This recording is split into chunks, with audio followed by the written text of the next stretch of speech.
A very good morning to all of you students. Myself Anish Kumar Tiwari. आज मैं आप लोगों को क्या पढ़ाने जा रहा हूँ, दूसरा इंटरेस्टिंग टॉपिक। बहुत ही ज़्यादा इंटरेस्ट आएगा जिसमें और पढ़ने में भी मज़ा आएगा और फिर एग्जामिनेशन पॉइंट ऑफ व्यू से काफ़ी इम्पोर्टेंट है।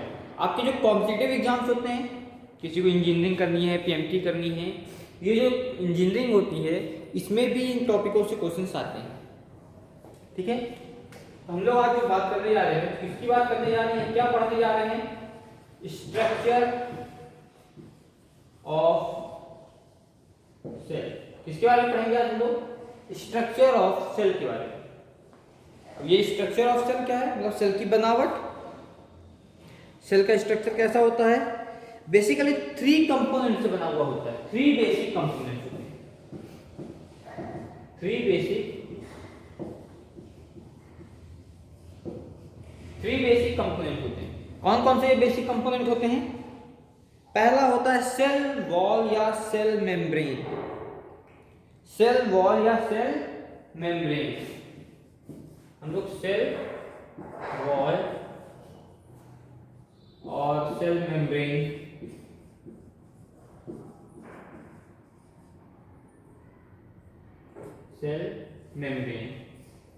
ठीक है। जो नेक्स्ट टॉपिक आएगा वो क्या आएगा?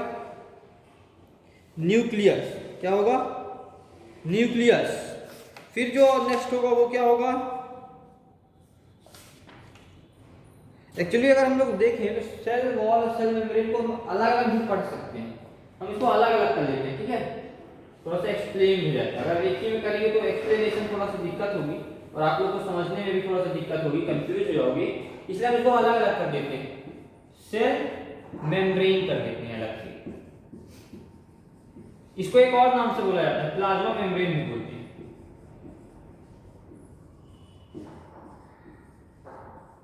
ठीक है, तीसरा जो है वो है न्यूक्लियस। तो इन 3 के क्लासिफिकेशन हम लोग पढ़ते हैं, cell wall, cell membrane, plasma membrane और न्यूक्लियस। ठीक है, इसके बाद फिर साइटोप्लाज्म भी आएगा, बहुत सारी चीजें हैं। ऐसा नहीं कि ये बस इतने में ही खत्म है। ये 3 बेसिक्स, ये 3 क्या है? बेसिक्स हैं। तो प्लाज्मा मेम्ब्रेन और सेल मेम्ब्रेन के बारे में हम लोग पहले पढ़ते हैं। प्लाज्मा मेम्ब्रेन और सेल मेम्ब्रेन के बारे में हम लोग पहले पढ़ लेते हैं। भाई पहला जो स्ट्रक्चर हमको मिलेगा वो क्या मिलेगा? सेल मेम्ब्रेन और प्लाज्मा मेम्ब्रेन का मिलेगा।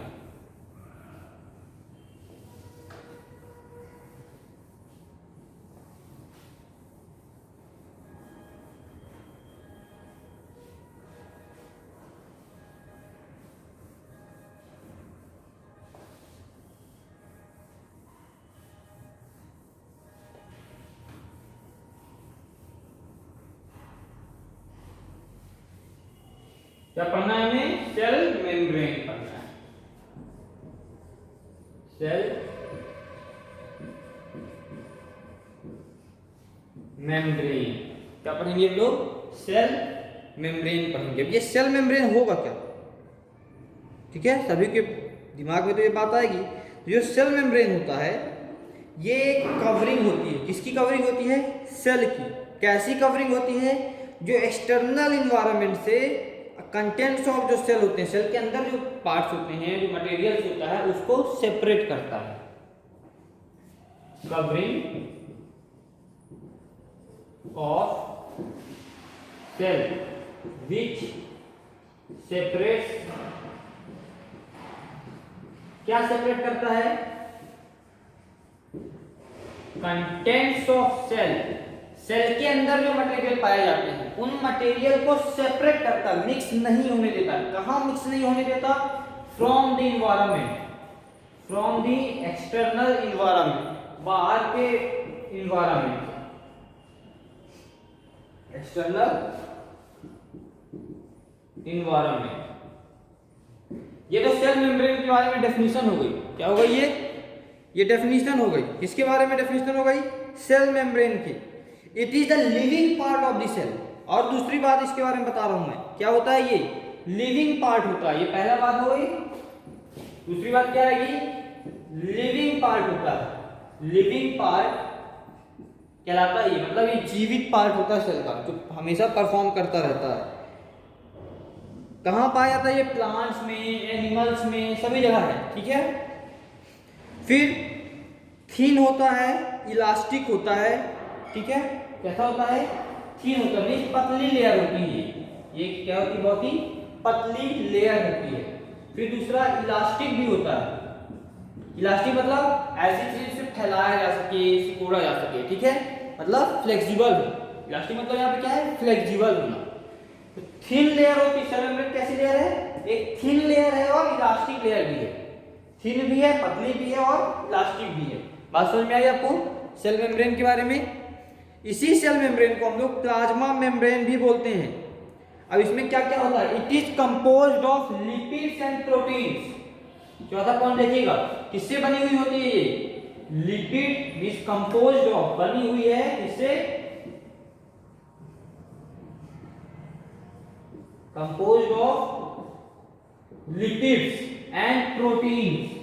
किससे बनी हुई होती है? प्रोटीन वगैरह से बनी हुई होती है, ठीक है। अब इसका जो फंक्शन होता है वो क्या होता है? जो सेल के अंदर, ये क्या हो गया इसके बारे में, सेल मेम्ब्रेन के बारे में लोगों ने बताया, सेल मेम्ब्रेन या प्लाज्मा मेम्ब्रेन के बारे में, सेल मेम्ब्रेन या प्लाज्मा मेम्ब्रेन के बारे में बताया। क्या बताया हम लोगों ने, क्या पढ़ा इसके बारे में? ये एक सेल की कवरिंग होती है जो बाहर के कंपोनेंट और अंदर के कंपोनेंट को मिक्स नहीं होने देती, सेपरेट करती है। फिर ये एक लिविंग पार्ट होता है, ये जो हमेशा परफॉर्म करता है, हमेशा एक्टिव होता है। फिर ये कैसा होता है? ये बहुत ही पतला होता है और इलास्टिक होता है, मींस फ्लेक्सिबल होता है। बना किससे है ये बना हुआ है लिपिड और प्रोटीन से। किससे बना हुआ है? लिपिड और प्रोटीन से बना हुआ है। ये बात आपको समझ में आई? इसके बाद जो हम लोग बात करते हैं प्लाज्मा मेम्ब्रेन या सेल मेम्ब्रेन का फंक्शन क्या होता है।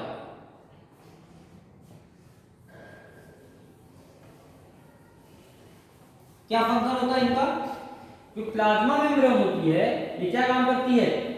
प्लाज्मा मेम्ब्रेन बाहर से किस चीज की आवश्यकता है अंदर आने की, उसको परमिशन देती है अंदर आने की, और किस चीज की आवश्यकता नहीं है या किस चीज की आवश्यकता है बाहर जाने की, ये उसको मतलब ऐसे मटेरियल जो अंदर और बाहर जाते हैं उनको परमिशन देती है। जैसे किसी काम को करने के लिए प्लांट्स को ऑक्सीजन की नीड होती है, ये प्लाज्मा मेम्ब्रेन बाहर के एटमॉस्फेयर से, ऑक्सीजन अंदर बनाता नहीं कोई, तो बाहर के एटमॉस्फेयर से ऑक्सीजन को क्या करती है? अंदर आने की परमिशन देगी। और अंदर क्या है? CO2 है, मात्रा ज्यादा हो गई CO2 की, तो उसी CO2 को बाहर जाने की भी परमिशन देगी। मतलब जो CO2 का और ऑक्सीजन का इन और आउट होता है, मींस अंदर आना और बाहर जाना, या किसी भी मटेरियल का सेल के अंदर आना और बाहर जाना, ये जो काम होता है, ये काम कौन करता है? प्लाज्मा मेम्ब्रेन करती है। किसी सेल में किस मटेरियल को अंदर आना है और किस मटेरियल को सेल के बाहर जाना है, ये काम कौन करता है? प्लाज्मा मेम्ब्रेन करती है। बात समझ में आया आप लोगों को? किसी सेल में किस मटेरियल को अंदर आना है और किस मटेरियल को बाहर जाना है, ये कौन बताएगा, या इस चीज का सिलेक्शन कौन करेगा, काम कौन करेगा? ये काम करती है plasma membrane, means allow the flow of limited substance in and out of the cell.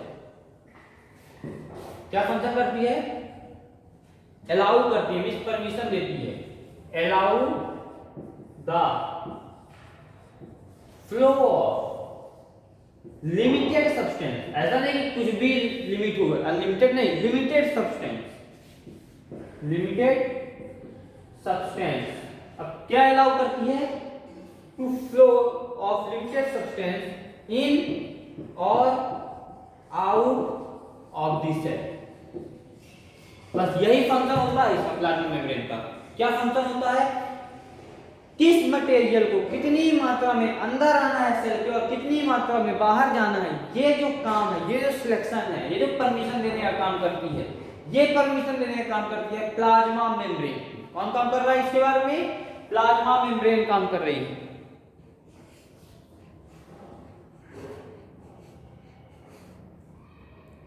अब हम लोग जो बात करेंगे वो किसके बारे में बात करेंगे? जो दूसरा टॉपिक है सेल वॉल। क्या है दूसरा टॉपिक? Cell wall. तो हम लोग सेल वॉल के बारे में बात करते हैं, ठीक है।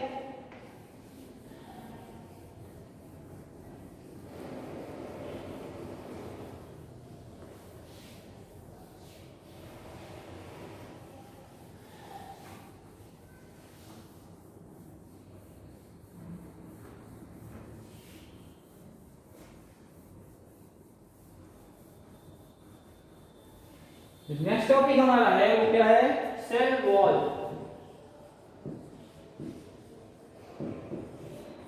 क्या है नेक्स्ट टॉपिक? Cell wall. ये सेल वॉल क्या होती है? वॉल मतलब दीवार, ये जो आउटर कवरिंग होगी वो कहलाएगी क्या? Cell wall.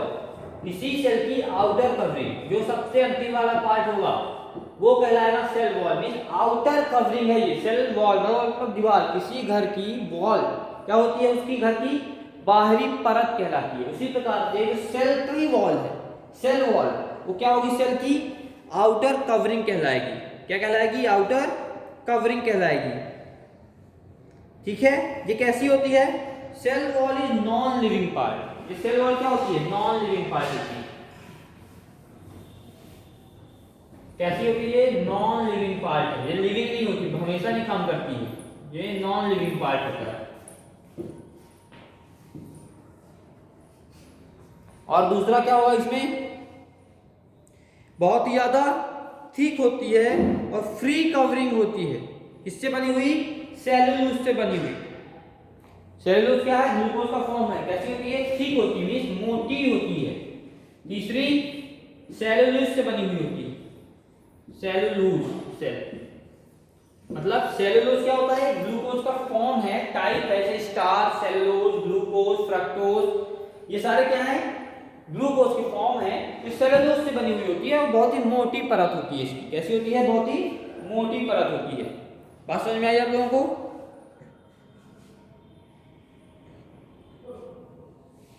अब ये यूकैरियोटिक और प्रोकैरियोटिक दोनों में पाई जाती है, ठीक है। चौथा नंबर दे दें, found in eukaryotic and prokaryotic, and in prokaryotic. मतलब यूकैरियोटिक में भी है और प्रोकैरियोटिक में भी है। बात समझ में आ गई आप लोगों को? क्या था? सेल वॉल मतलब जो आउटर कवरिंग है, वो भी हम लोग लिख सकते हैं। आउटर कवरिंग भी हम लोग लिख सकते हैं, वो भी एक इसका फीचर ही कह रहा है, इसके बारे में ही बता रहा है। Outer covering of cell, of cell. तो आउटर कवरिंग होती है सेल की, नॉन लिविंग पार्ट होती है, मोटी परत होती है इसकी, ठीक लिखा गया है, सेलुलोज से बनी हुई होती है, और यूकैरियोटिक और प्रोकैरियोटिक दोनों ही टाइप्स ऑफ सेल में पाई भी जाती है। ये बात समझ में आई आप लोगों को? अब जो इसके फंक्शंस होते हैं, क्या है इसके फंक्शंस हैं? फंक्शंस कैसे होते हैं? जो सेल का शेप होता है और रिजिडिटी होती है सेल में, किसमें? प्लांट सेल में। इसके फंक्शंस की बात करें तो जो शेप होता है उसको मेंटेन करने का काम कौन करता है? सेल वॉल काम करती है। किसी भी सेल का कैसा शेप होगा ये कौन डिसाइड करेगा? सेल वॉल डिसाइड करेगी। अब प्लांट में शेप की जगह रिजिडिटी डिसाइड करती है, मतलब शेप और रिजिडिटी दोनों ही डिसाइड करती है। एनिमल्स में तो शायद, ठीक है, ये कहाँ हो? प्लांट सेल की बात हो रही है, एनिमल्स की बात नहीं हो रही है अभी। एनिमल्स में नहीं है, किसकी बात हो रही है? प्लांट सेल की। तो it determines the shape and rigidity to the plant cell. क्या फंक्शन है इसका? फंक्शन की बात हो रही है, ठीक है। Function of cell wall, function of cell wall क्या काम है? Determines the shape and rigidity, determine the shape and rigidity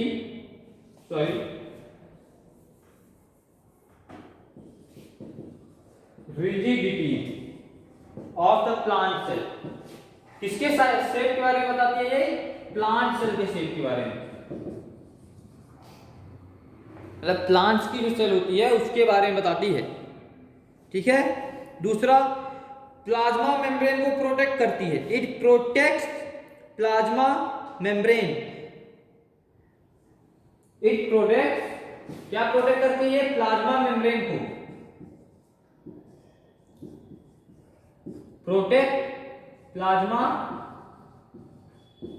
membrane. Plasma membrane को क्या करती है? ये प्रोटेक्ट करती है। तीसरा, प्रिवेंट्स, सेल को प्रिवेंट भी करती है। कैसे प्रिवेंट करती है? प्रिवेंट फ्रॉम ड्राइनेस, सूखा ना पड़ जाएगा कहीं सेल में, सेल कहीं सूख ना जाए, इसको इससे भी प्रिवेंट करती है। इसको, सेल्स को प्रिवेंट फ्रॉम ड्राइनेस, सेल कहीं सूख ना जाए, इस चीज से भी प्रिवेंशन का काम कौन करती है? सेल वॉल करती है। और क्या काम करती है? ट्रांसपोर्टेशन में काम करती है। किस चीज के? सब्सटेंस के इन और आउट में। Helps in transportation, helps in transportation of substance in और आउट। कोई कौन सा मटेरियल इन हो रहा है, कौन सा आउट हो रहा है, उसके जो ट्रांसपोर्टेशन का काम है उसमें भी मदद करती है। कौन मदद करती है? सेल वॉल मदद करती है। ये सेल वॉल के क्या हो गए? फंक्शंस हो गए। बात समझ में आ गई आप लोगों को? ये सेल वॉल के क्या हो गए? फंक्शंस हो गए। अब जो हम लोग बात करने जा रहे हैं, वो जो लास्ट पार्ट है इसका, थर्ड पार्ट है, वो क्या है? न्यूक्लियस है।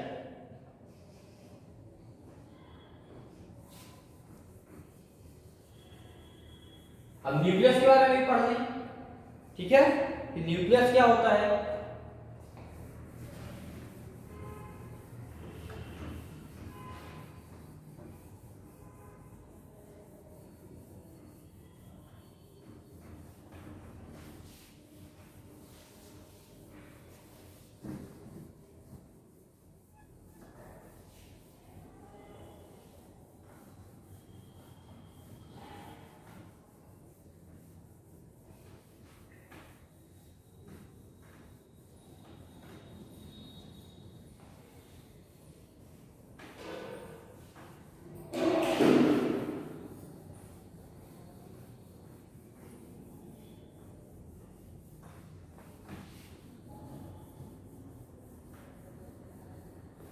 चलिए, अब हम लोग बात कर रहे हैं किसकी?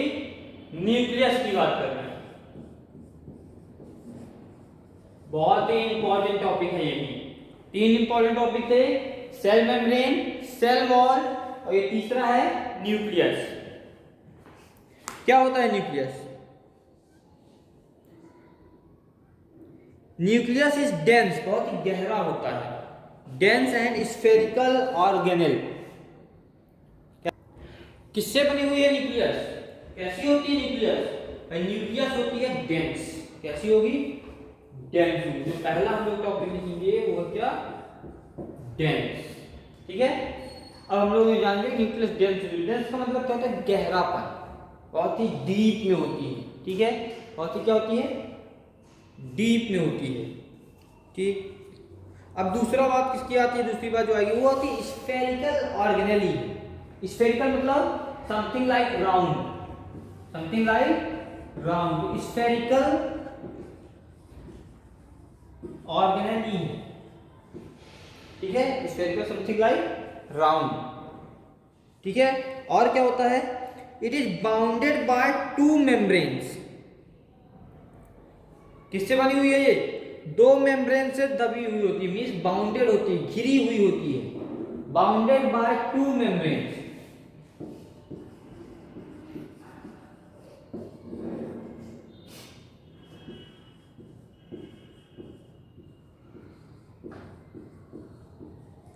बाउंडेड बाय टू मेम्ब्रेन, दो मेम्ब्रेन से बाउंडेड है, घिरी हुई है।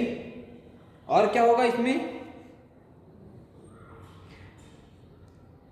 Nuclear envelope contains many pores known as nuclear pores. इसमें क्या होते हैं? जो न्यूक्लियस का जो इन्वेलप है, मतलब जहां पे न्यूक्लियस है उसको हम बोलते हैं न्यूक्लियर इन्वेलप। न्यूक्लियर इन्वलप जो होता है उसमें क्या होते हैं, बहुत सारे पोर्स होते हैं, जिसे हम लोग न्यूक्लियर पोर्स भी कहते हैं।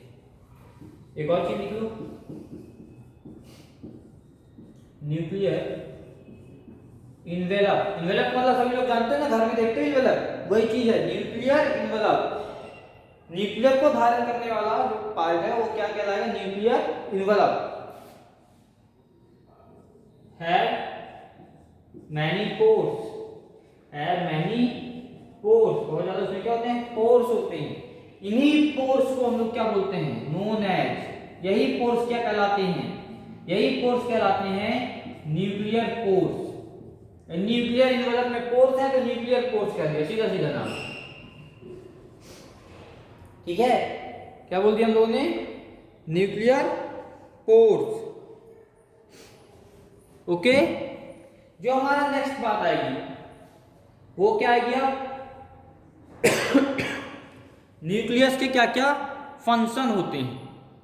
फंक्शन से पहले हम लोग एक और बात जान लेते हैं, क्या न्यूक्लियस के अंदर एक फ्लूइड पाया जाता है, एक लिक्विड पाया जाता है जिसे हम लोग न्यूक्लियोप्लाज्म कहते हैं। न्यूक्लियस के अंदर एक लिक्विड पाया जाता है जिसे हम लोग क्या बोलते हैं, न्यूक्लियोप्लाज्म। ठीक है, हम लोग क्या बात कर रहे थे कि न्यूक्लियस के अंदर एक फ्लूइड पाया जाता है जिसे हम लोग क्या बोलते हैं, न्यूक्लियोप्लाज्म बोलते हैं। क्या बोलते हैं, न्यूक्लियोप्लाज्म। अब ये कैसा फ्लूइड मतलब क्या होता है, आप लोग क्या समझते हो, फ्लूइड का मतलब क्या है। फ्लूइड का मतलब होता है एक लिक्विड, क्या है वो, लिक्विड है। ठीक है, कहाँ पाया जाता है ये, न्यूक्लियस के अंदर पाया जाता है। और क्या पाया जाता है न्यूक्लियस में, इसके साथ साथ न्यूक्लियस में क्रोमोसोम्स भी पाए जाते हैं। क्रोमोसोम्स क्या करते हैं, जेनेटिक मटेरियल को भी कंटेन करते हैं। ठीक है, क्या पाए जाते हैं, क्रोमोसोम्स पाए जाते हैं जो जेनेटिक मटेरियल्स को कंटेन करते हैं। अब देखिए, हम लोगों ने अभी बात क्या की थी, यूकैरियोटिक और प्रोकैरियोटिक की बात की थी। एक डिफरेंस बताता हूं, ऐसे सेल जिसमें न्यूक्लियर मेम्ब्रेन ना हो, जिसमें न्यूक्लियर मेम्ब्रेन ना हो, वो है क्या, प्रोकैरियोटिक। और ऐसी सेल जिसमें न्यूक्लियर मेम्ब्रेन हो वो क्या है, यूकैरियोटिक। ठीक है, इसमें एक और चीज लिख लीजिए, क्या फ्लूइड होता है जो, कहां पे, फ्लूइड इनसाइड न्यूक्लियस, उसे कॉल्ड न्यूक्लियोप्लाज्म। न्यूक्लियोप्लाज्म, ठीक है, ये याद रखना हमेशा। न्यूक्लियस में और क्या होता है, फ्लूइड होता है न्यूक्लियस के अंदर, क्या कहलाता है, न्यूक्लियोप्लाज्म कहलाता है। अब इसका जो फंक्शन होता है भाई, न्यूक्लियस का जो फंक्शन है उसके बारे में भी बात कर लेते हैं हम लोग। न्यूक्लियस का जो फंक्शन, केवल एक फंक्शन है न्यूक्लियस का, जितनी भी मेटाबॉलिक एक्टिविटीज होती हैं सेल्स में, जितनी भी एक्टिविटीज होती हैं सेल्स में, कैसी एक्टिविटीज, मेटाबॉलिक एक्टिविटीज।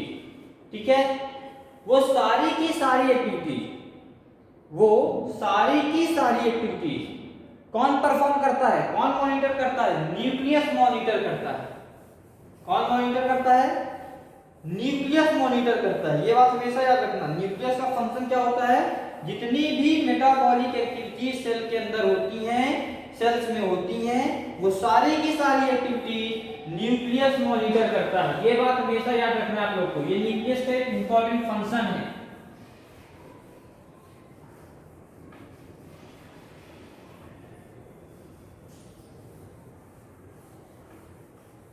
क्या है न्यूक्लियस का इंपॉर्टेंट फंक्शन, जितनी भी मेटाबॉलिक एक्टिविटीज होती हैं न्यूक्लियस में, ठीक है, में सेल का डिवीजन होता है, एक से नई सेल बनती हैं, वो सारी एक्टिविटीज कौन कंसीडर करता है, न्यूक्लियस का। मतलब केमिकल एक्टिविटीज, मेटाबॉलिक एक्टिविटीज का मतलब क्या होता है, केमिकल एक्टिविटीज। ठीक है, हम लोगों ने क्या जाना न्यूक्लियस के बारे में, कि जितनी भी एक्टिविटीज होती हैं सेल्स में, ठीक है, वो चाहे केमिकल एक्टिविटीज हो, चाहे मेटाबॉलिक एक्टिविटीज हो, कैसी भी एक्टिविटी हो, कौन परफॉर्म करता है या किसकी मदद से होती है, केवल और केवल न्यूक्लियस की मदद से होती है।